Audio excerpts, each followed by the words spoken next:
Hai,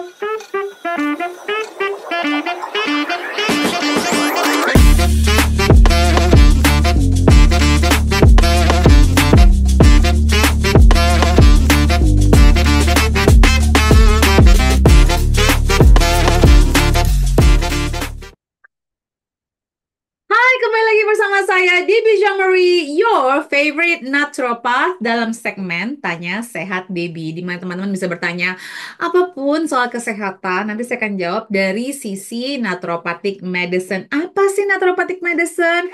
Ilmu kesehatan berbasis sains yang mencari akar masalah, mengembalikan kesehatan optimal dari akarnya, bukan saja gejalanya, dan tidak menggunakan obat kimia atau tindakan medis. Kenapa? Karena semua obat kimia dan tindakan medis itu ada efek sampingnya. Jadi kalau nggak perlu pakai obat kimia, kenapa enggak? Kalau nggak perlu pakai tindakan medis, kenapa enggak? Dan kita mencoba mengedukasi, makanya setiap minggu jangan sampai ketinggalan. Kita selalu ada tanya sehat Debbie, ada hoax or real. Teman-teman kalau mau ikutan bisa langsung choose ke Root of Life UK. Setiap weekend teman-teman bisa bertanya apapun, ntar saya jawabnya di sini. Jangan lupa untuk di-subscribe ya, karena subscribe itu gratis. Biar makin rame, makin semangat Ibu Debbie untuk menjawab pertanyaan-pertanyaannya dan membuat edukasi-edukasi lain yang bermanfaat buat teman-teman, keluarga, dan semua masyarakat di Indonesia dan di dunia, hopefully ya. Kita akan mulai pertanyaan pertama dari, cus jangan lupa di-share juga ya. Dari Ibu Mai Lustiani, Bu Dep, jika HB normal, apakah iron ferritin juga pasti normal? Nggak gitu konsepnya, harus harus dicek semua ya. Jadi HB itu ya untuk melihat kondisi darah aja. Itu akan mempengaruhi, menjadi indikasi awal kalau ada kelainan atau ketidaknormalan dalam si zat besi sama ferritinnya. Jadi sebaiknya dicek ya teman-teman, nggak hanya mengandalkan HB-nya aja. Banyak nih asumsi seperti itu. Ya HB aku kurang, tapi berapa kurangnya? Biar nanti kalau kita mau menambahkan zat besi, itu kita tahu dosisnya. Ingat ya, kalau yang mau tahu tentang dosis zat besi, ada sih video soal zat besi di akun YouTube ini. Plus, gini loh, kalau kita nggak ngecek, terus kita HB-nya rendah, tetapi apabila ferritinnya lebih tinggi dibandingkan zat besinya atau serum ironnya, itu ada kemungkinan ada infeksi bakteri. Nah, kalau kayak gitu, harus ditanganin dulu infeksi bakterinya. Nggak bisa dikasih suplementasi zat besi aja. Hati-hati ya teman-teman. Berikutnya, Lustiani juga borong nih Ibu Lustiani ya. Bu Dep, seberapa banyak suplementasi yang bisa tubuh kita serap? Apa saja yang mempengaruhi penyerapannya? Banyak. Kualitas suplemennya. Jadi makanya suplemen itu ada yang food grade, ada yang natural identical, dan ada juga sintetis. Kalau yang sintetis mah, sangat mungkin malah sedikit banget ya, berapa persen. Tapi kalau ngomongin persentase berapanya itu, ya tergantung tubuhnya juga dan kualitas dari suplementasinya. Pertama, apakah saluran pencernanya bagus? Karena misalnya asam lambungnya kurang oke, ntar dia itu nggak pecah. Makanya ada beberapa kasus saya lebih menyarankan yang liquid. Jadi langsung taruh di bawah lidah biar langsung keserap di darah, nggak lewat pencernaan dulu. Jadi nggak bisa di apa ya seberapa persen gitu. Semuanya tergantung. Makanya cari suplemen yang berkualitas, yang dosisnya optimal. Makanya dosis itu penting banget ya kalau di naturopati ya teman-teman. Jangan main asal-asal beli suplemen aja. Jangan lupa video-video soal vitamin-vitamin dan mineral, dosis-dosisnya itu sudah ada di YouTube channel saya ini. Berikutnya dari Ciak2 Kia 2 underscore song. Hai Sis Debbie. Aduh. Sis Debbie loh. Um, apa? Bentar-bentar. Pertanyaannya adalah, kalau lidah sering terasa terbakar, kira-kira kenapa ya sudah terasa setahun belakangan ini? Ada beberapa hal, salah satunya perubahan hormon. Di perempuan-perempuan menopause, perimenopause, ini bisa terjadi. Ini jujurnya ya, saya merasakan ini sudah berapa bulan ya? 2-3 bulanan gitu. Pertamanya kaget gitu, what's going on? Karena memang saya itu doyan banget makan makanan yang panas. gitu, impatient ya orangnya. Kami kalau udah kelaparan, terus aku tuh suka banget kalau minum teh tuh yang panas gitu ya. Nah, aku pikir gara-gara itu, karena dulu-dulu sering begitu. Nah, ternyata enggak. Ini stays gitu, burning sensationnya gitu ya. Jadi ini bisa karena juga, jadi perimenopause bisa, menopause bisa, acid reflux juga bisa teman-teman. Jadi kalau teman-teman tiba-tiba stres levelnya meningkat, ada gejala-gejala GERD seperti acid reflux itu juga bisa memberikan sensasi lidah terbakar gitu ya. Jadi estrogen, terus juga acid reflux, jadi asam lambung juga bisa. Terus alergi juga bisa untuk beberapa makanan, terus juga kawat gigi atau apapun yang dipakai di arah gigi dan mulut. Depresi juga bisa. Em, Mulut yang lebih kering. Nah, ini biasanya juga bisa berhubungan dengan gejala-gejala diabetes atau insulin resistant dan juga menopause. Terus infeksi mulut juga bisa, kekurangan nutrisi juga bisa. Terus juga apa kalau kita ngegertekin gigi malam-malam itu juga bisa. Beberapa obat juga bisa apa terpengaruh ya. Dan kadang-kadang nih kayak Sjogren syndrome. Ini bisa punya kayak beberapa gejala autoimun ya kayak Sjogren syndrome, diabetes, tiroid, liver problem itu berhubungan juga dengan kering-kering seperti ini. Nah, itu eh, teman-teman ini tadi yang saya sebutkan ini tuh berhubungan juga dengan penyakit celiak ya. Jadi banyak nih kemungkinan besarnya harus dicari akarnya yang mana aja ya gitu. Oke, berikutnya Ibu Titin Mafazah. Bagaimana agar anak tidak sampai kejang saat demam? Lalu bagaimana penanganannya jika sampai kejang? Protokol naturopati untuk demam itu ada. Cus atubu dilihat, disimpan, dihafalin kalau perlu, ya, di print, dilaminating gitu. Nah, itu penting banget supaya jangan sampai kelewatan, karena titik didih itu 38,2, 38,5 sebenarnya. Titik didih ya, harusnya nggak melewati kayak itu 39, 40 gitu-gitu, itu yang berbahaya. Nah, banyak faktor itu yang paling sering aku lihat adalah kekurangan minum air putih. Nah, karena anaknya lagi sakit atau apa keluarganya lagi sakit, justru malah nggak kurang air putihnya gitu. Nah, kebalikannya justru kalau lagi kayak gitu, makan mah nggak terlalu penting, tapi air putih yang penting. Terus juga gimana kalau memang udah dari riwayat ya, berarti pola makannya harus dicari makanan-makanan yang lebih tinggi lemak sehatnya dibandingkan kayak karbo-karbo, terutama kayak beras-beras, yang grains-grains gitu. Itu kayak nggak terlalu penting tuh. Nah, terus kalau penanganan saat kejang ini gimana ya? Yang pasti sih jangan jangan harus ada harus dirapihin ya sekitarnya. Terus kita harus pokoknya dalam posisi yang aman. Terus dijagain ya teman-teman agar tidak menyakiti diri sendiri atau kepentok atau apapun seperti itu. Terus sih segera dibawa ke rumah sakit sih kalau misalnya untuk dicek biar nggak sampai kenapa-napa gitu ya. Tapi yang pasti sih pola makannya harus dirubah. Terus penanganan demamnya, kalau bisa pencetus demamnya dicari. Kayak mungkin ada alergi makanan, food sensitivity, itu udah harus tahu kalau udah dari riwayat kejang sebelumnya ya. Dan asupan air putihnya harus optimal, lemak sehat itu harus optimal, terutama lemak sehat esensial ya, seperti omega 3. Em, Kalau sampai kejang sih standar ya, kayak panduan kejangnya itu biasanya sih saya pakai protokol saya aja. Dan protokol demam ya, itu saya ada beberapa klien yang kejang itu sampai udah jago sekarang orang tuanya. Jadi nggak keulang lagi. Dan biasanya saya kan menambahkan lemak sehat sebagai tambahan suplementasi kayak MCT oil, minyak kelapa. Pokoknya lemak-lemak sehat ya. Berikutnya, _Sofyandis. Bu Dep, boleh membahas tentang milih produk make up. Sebaiknya bahan apa yang harus dihindari selain merkuri? Wah, sebenarnya banyak nih kalau bahan apa ya. Paraben, itu yang pasti. Dan paraben ini bisa beragam banget. Ada metil paraben lah, ada pokoknya beragam paraben. Pokoknya kalau ada parabennya, jangan dibeli. Terus, phthalates. Phthalates itu yang paling tinggi mungkin ya. Phthalates, paraben, sulfate juga bisa, sulfates atau SLS ya. Terus formaldehyde.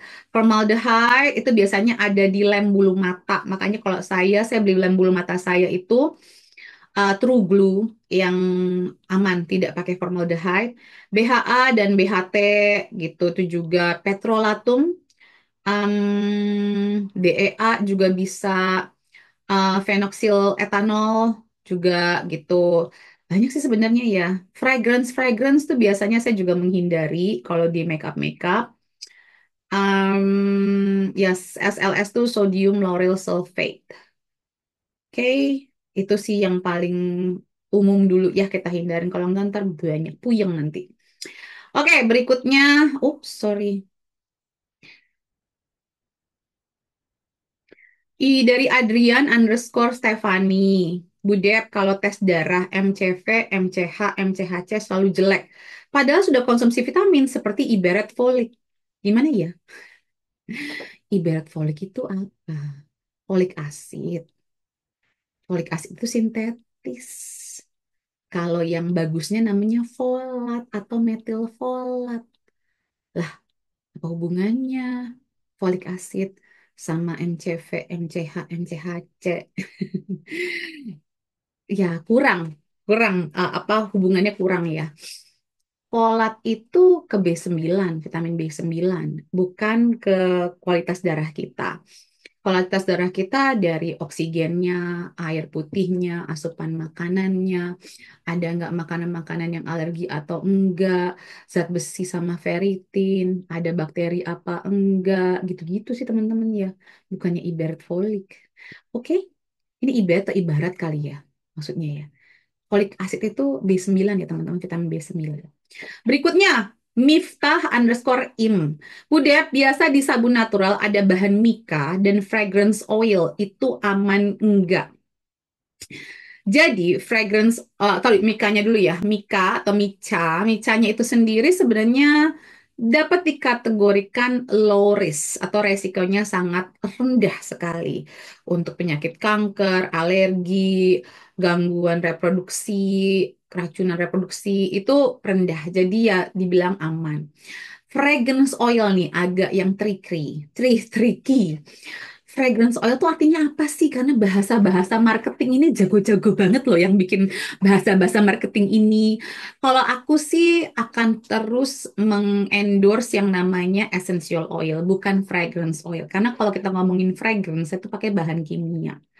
Gitu, teman-teman. Jadi kalau fragrance oil, aku agak jauh-jauh deh. Kalau mikanya masih oke. Alright, berikutnya.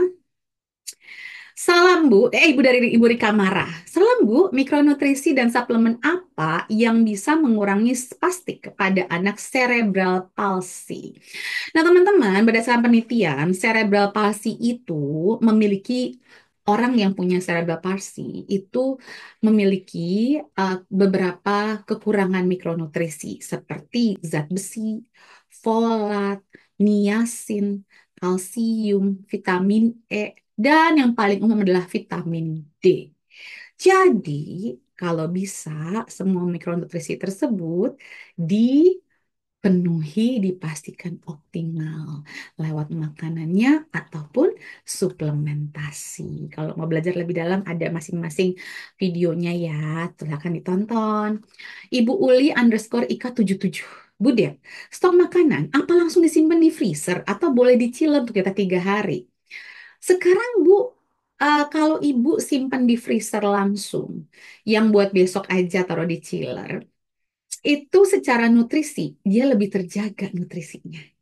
Plus, just in case kalau ibu taruh di chiller 3 hari, besok ada yang neraktir atau diundang makan di rumah mama, papa gitu. Jadi nggak kemakan deh tuh, ntar kebuang. Jadi mendingan kalau yang mau dipastiin besok dimakan atau satu porsi taruh di chiller, sisanya masukin ke freezer. Toh tinggal di malam sebelum tidur dikeluarin taruh di chiller besok bisa dimakan kalau emang udah yakin bisa kemakan ya kan daripada mubazir gitu. Kalau aku sih masukin si freezer aja dulu semuanya gitu. Kalau chiller kalau dikeluarin kan gampang. Oke, berikutnya dari avong.avong5815. Konsumsi kreatin untuk bentuk otot dan ada efek samping. Ada. Pilih monohydrate atau micronized kreatin.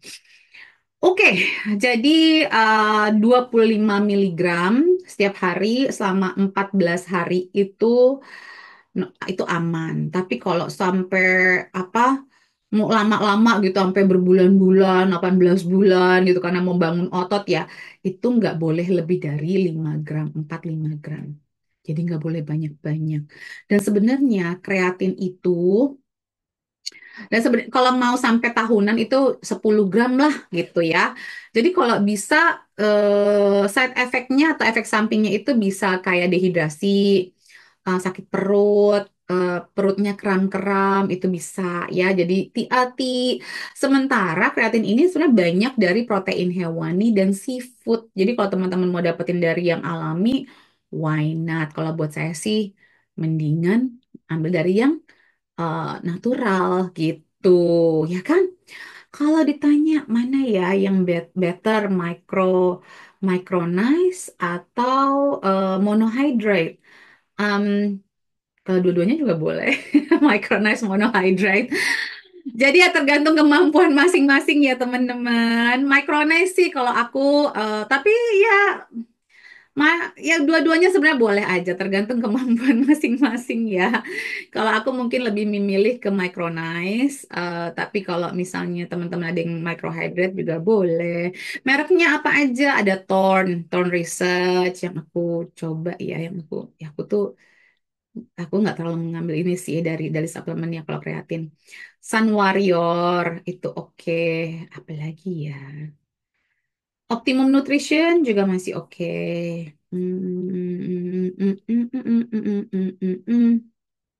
Lagi nih yang murah meriah. Life Extension juga oke.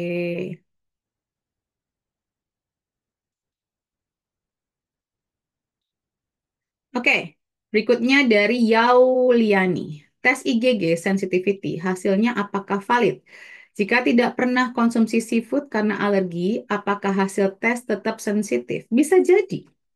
Makanya selama ini kita nggak makan seafoodnya, mungkin karena kita memang secara natural tubuh kita nggak punya digestive enzyme untuk mencerna apa si seafood itu. Bisa jadi valid kok. Kalau buat saya sih valid ya.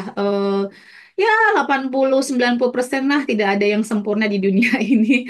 Tapi saya membuktikan kalau saya hindarin banyak penyakit yang tadinya ada dalam tubuh saya hilang itu cuma gara-gara menghindari makanan-makanan intoleran aja. Oke, berikutnya dari Ika Jules. Produk pengganti telur dari brand organik, apakah ada efek buruk jangka panjang? Tergantung Bu, kandungannya apa? Karena sebenarnya kan bahan pengganti telur itu banyak. Bisa dari aquafaba atau air rendemannya chickpeas, kacang Arab. Terus juga apa dari flax seeds juga bisa gitu. Jadi kayak misalnya nih saya Google ya, Google ada yang namanya Bob Red Mill ya, Bob Red Mill itu kandungannya kita baca kandungannya ya komposisinya. Jadi penggantinya itu apa?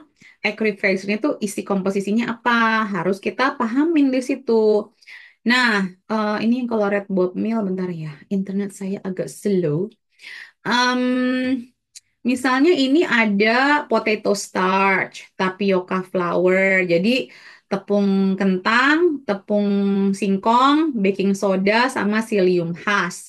Ya kalau buat saya sih aman kalau kita nggak ada sensitivitas sama apa kentang gitu ya. Tapi kalau ada autoimun, saya rasa saya tidak akan menyarankan mengkonsumsi kentang atau produk turunan kentang. Karena itu dapat mencetus flare di tubuh orang yang punya kondisi autoimun. Apalagi nih, misalnya kita cari merek apa lagi. Jadi teman-teman harus lihat komposisi dari bahan pengganti telurnya itu. Nah, ini dari Orgran, Orgran. Ini juga lumayan terkenal nih. Merek ini. Duh, kok baca lagi. Buram tulisannya. Sebentar, sebentar. Ingredients. Sama kentang, tepung singkong, racing agent, acidity regulator, atau citric acid stabilizer. Nah, kalau buat aku ini terlalu banyak aditifnya ya. Em, dan aku nggak akan sering-sering pakai yang ini gitu. Apalagi kalau ini dari produk lokal nih, Okado, merek brand kayak Hero gitu ya, apa supermarket Hero gitu. Nah, ya internet saya. Jadi intinya sih dibaca apa ingredientnya atau komposisinya ya Bu. Kita nggak bisa kayak pukul rata gitu. Kalau memang komposisinya bisa mencetus, ya harus kita ganti gitu. Nah ini dia ingredientsnya apa nih? Ini merek Waitrose.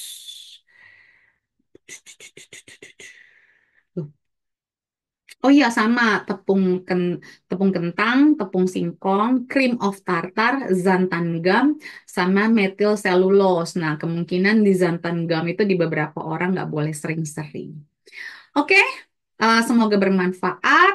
Teman-teman jangan lupa untuk di-share, di-subscribe. Thank you so much untuk perhatiannya dan pertanyaannya. Sampai jumpa minggu depan. Sarannya, salam sehat selalu.